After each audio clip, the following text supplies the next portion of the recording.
I got a phone call a couple of days ago about a pregnant terrier that's at the San Bernardino City shelter. Fortunately, they don't have the capabilities to take care of a pregnant animal, and thankfully we had a foster step forward who would be able to take them, so we're on our way to pull her.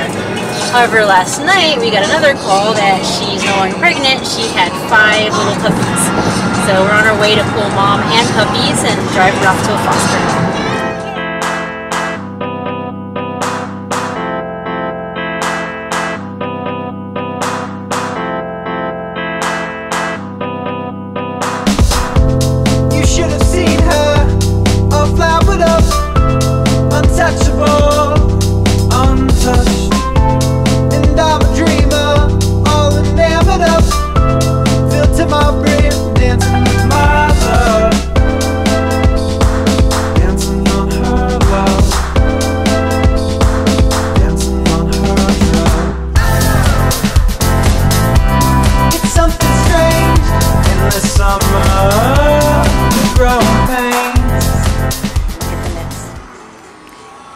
Impossible not to.